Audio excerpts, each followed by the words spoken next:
Olá pessoal, mais uma vez estamos aqui no seusucessodigital.net para mais um trabalho de análise de livros. Vamos trabalhar em duas partes e observar exatamente o desenvolvimento romântico. Ora, analisemos, pois, a primeira parte dessa visão romântica, na consequência direta que foi o romantismo da primeira Revolução Industrial, e da Revolução Francesa. Este mal-estar que ficou no século XVIII, a partir de 1750, com as frustrações sociais, tanto da própria Revolução Industrial na Inglaterra, que causou o Fugere Urbem, como também vamos observar a frustração francesa pós-revolução. Isso vai causar um estado de espírito melancólico que em francês arcaico é chamado de roman. Evidentemente, com o sufixo de continuismo, a continuidade de avanço desta ideia, o ismo, passamos a ter um estado de espírito coletivo chamado romantismo. Esse estado de espírito coletivo romantismo desemboca no século XIX exatamente como uma escola literária, uma reação social a um contexto de uma determinada época. Nesses 100 anos do estado mais avançado na Europa, que foi a França, a Inglaterra e a Alemanha, exatamente desse romantismo. E a primeira parte desse romantismo desemboca no chamado romantismo histórico, o dito romantismo dos mais velhos. O romantismo dos mais velhos, aqueles que buscavam característica na Idade Média e que teve o cavaleiro real exatamente como sua base de criação e de idealização do grande herói. Nós observamos, pois, então, que no Brasil isto acabou chegando. Acabou chegando, mas nós não temos uma história, nós não temos uma Idade Média, não tivemos um passado. O Brasil é um país recente, de 500 e poucos anos atrás.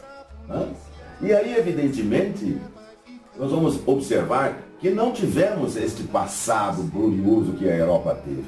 Então, era necessário que se criasse um representante, alguém que tivesse um passado, que representasse esse passado que nós não tivemos historicamente falando e de fato, realmente não tivemos. Ora, então, criou-se a figura do índio como sendo a grande figura, exatamente a figura representativa, digamos assim, deste momento histórico que o Brasil não teve. E exatamente a partir desse momento, esse indianismo não cria, na verdade, o seu herói. Ele copia o herói europeu. Então nós vamos ter índios absurdos, índio alto, forte, robusto, cabelos loiros, olhos verdes, um Rambo na Amazônia. Vamos ter exatamente essa caracterização exagerada do romantismo. Vamos observar aí o aparecimento de heróis à imagem e semelhança do cavaleiro medieval. Portanto, não há uma criação do herói brasileiro, mas sim a cópia do herói europeu adaptado à condição brasileira. E aí, para os vestibulares desse ano, nós temos aí exatamente a presença de Iracema, a Virgem dos Lábios de Mel. Na obra do grande escritor José Martiniano de Alencar, o grande nome desse momento da história da literatura brasileira, José Martiniano de Alencar, nascido na cidade de Messejana, no estado do Ceará, cria a lenda do Ceará, que é Iracema. Todos sabem que Iracema é exatamente anagrama da palavra América. Com as letras de Iracema escreve-se América e vice-versa. Ele inicia esta obra, na sua primeira versão, como a lenda cearense. A lenda que cria exatamente o povo do Ceará. Que imagina, que idealiza a criação do povo do Ceará. Iracema, filha do pajé Araquém, e que tinha como os tabajaras, que era a sua tribo, cacique Irapuã, que também era apaixonado por Iracema. Mas Iracema, ao nascer, foi exatamente dedicada, digamos assim, a Tupã, o deus maior dos índios, o grande deus do trovão. O grande pajé Araquém guardava o ronco desse trovão dentro da sua caverna. Então Iracema, ela foi consagrada a Tupã Evidentemente era uma vestal, uma espécie de freira. E só ela sabia onde tinha melhor água e onde tinha o melhor fruto para se fazer o vinho, a jurema. O vinho da jurema, que é uma bebida alucinógena e que, evidentemente, era oferecido a Tupã e também o pajé se servia dessa bebida. Mas a bela Índia, a bela Iracema, um dia a passear pelas campinas do Ipu, encontra-se com o guerreiro branco Martim Soares, o moreno, e assustada, ela tira uma flecha dele. A flecha o atinge e ele exatamente se assusta com isso, machuca o rosto e faz um drama terrível por ter machucado o rosto.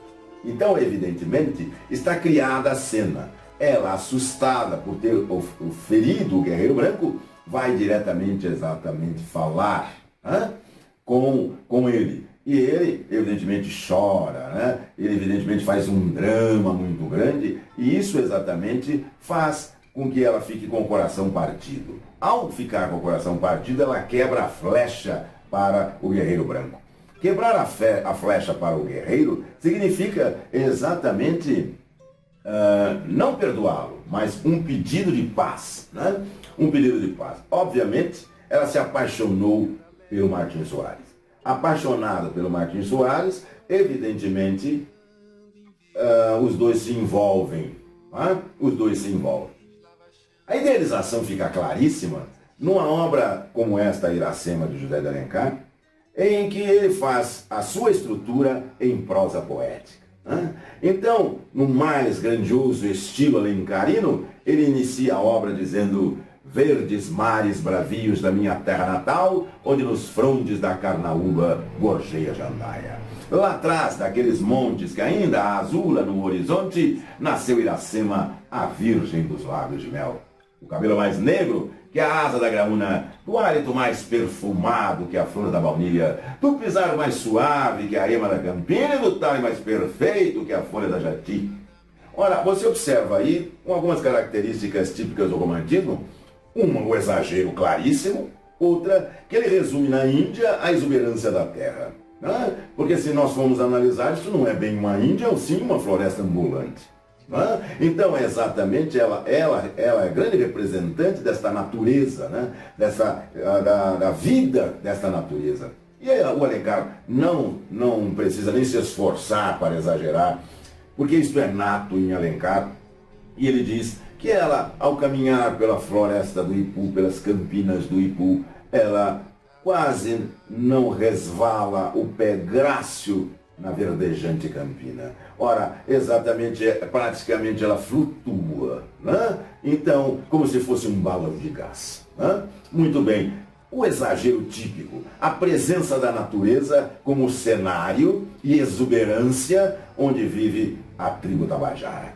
Mas a tribo Tabajara, que vivia próximo aos Pitiguares, naquela faixa que vai do Rio Grande do Norte, que vai do Rio Grande do Norte ao Ceará, ali estavam os Pitiguares e ali estavam os Tabajaras. E exatamente é nesse cenário indígena e natural que as coisas acontecem. Ela, depois de ver o guerreiro, com muita dor, ter levado o guerreiro para a oca de Araquém, Araquém o recebe com braços abertos, recebe o guerreiro branco.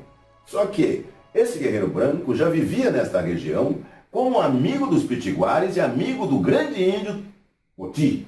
Amigo do índio Poti. E, evidentemente, tratava o Poti como seu irmão. Eram unha e carne. Poti o protegia de tudo, óbvio. Se a Irapuã, que era exatamente o cacique Tabajara, era apaixonado por Iracema, ao perceber que ela tem quedas pelo guerreiro branco, evidentemente ele vai tentar jogar os Tabajara contra o guerreiro branco. E Poti vai tentar defendê-lo. Então, cria-se aí esta animosidade e, evidentemente, o triângulo amoroso, os interesses aí todos dos dois por Iracema, evidentemente, o sustentáculo do romance, esse romance narrado em terceira pessoa e um narrador onisciente, que é o próprio José Martiniano de Alencar. Ora, Ao tomar a bebida alucinógena, o velho guerreiro branco fica exatamente sonhando. Ele delira, ele sonha com Iracema. E ele, numa bela tarde, Iracema leva o guerreiro para ver aonde fica esta fonte de água pura e onde ficam esses frutos maravilhosos para se fazer o vinho da Jurema. É aí então que ele toma o vinho da Jurema, fica entorpecido, Iracema deita-se ao seu lado. E evidentemente, ele sonha com Iracema. Só que nesse momento não foi só um sonho. A Iracema, na realidade, o induz a prática, evidentemente, que será muito narrada no realismo, a prática sexual. E, evidentemente, ela vai engravidar do guerreiro branco. Óbvio que isso acirra a situação, isso vai deixar a situação ainda mais acirrada e, lógico, o cacique Irapuã vai tentar matar realmente o grande guerreiro branco. Só que eles se retiram, vão viver longe da tribo, embora nas terras tabajaras, vão viver longe. Só que o Martim começa aí a mostrar que ele está um tanto quanto desgostoso. Uma, pela saudade da terra, talvez a saudade da noiva que ele deixou lá em Portugal. E Iracema chora demais por essa tristeza de Martim e, evidentemente, a sua tristeza. Iracema chora. Chora tanto que quando nasce o filho, ela não tem leite exatamente para amamentar a criança. Óbvio, um dos exageros de Alencar. Mas a lenda é dele. E, evidentemente, vai o trâmite da história. Quando Iracema dá à luz, evidentemente o Martim não está presente, porque eles se afastaram. E eles se afastaram de uma maneira um tanto quanto estranha, porque há uma disputa entre os tabajaras e os pitiguares, e ele vai ajudar o guerreiro Poti, o guerreiro pitiguar Poti, e vai exatamente se afastar de Iracema. Mas ele sai à noite sem despedir-se dela. Deixa pura e simplesmente uma lança com um guaiamum é um caranguejo, um guaiamum fincado na areia. Ela, quando encontra, percebe que este é o símbolo indígena de que eu parti e vou demorar, ela fica mais triste ainda. E é nesse momento de tristeza profunda e solidão que ela dá à luz ao filho de ambos. E evidentemente, ela fica muito chateada com isso. Né? A Jandaia já não canta tanto, né? Ela fica chateada, ela tem um esforço muito grande para dar à luz sozinha, ela não tem o leite, que pode ser também uma vingança de Tupã, pode ser interpretado como uma vingança de Tupã, uma vez que Tupã deixou nascer a criança, mas não lhe dá leite para sustentá-la. Portanto, paga pelo pecado, por afastar-se de tudo aquilo que ela havia sido destinada a cumprir na face da terra. Muito bem, aí fica aquele sincretismo com a visão religiosa cristã. Não é? Ora, ela se afasta, ela comete o pecado, então ela é posta para fora daquele paraíso em que ela vivia, né? Como já dissera em tempos idos e vividos em outros tempos, né? Em tempos bíblicos, exatamente a figura do anjo ao expulsar Adão e Eva do paraíso. Agora terá os seus filhos em dor e, evidentemente, comerás o suor de teu rosto. Isso seria o castigo que Iracema sofrera. Muito bem.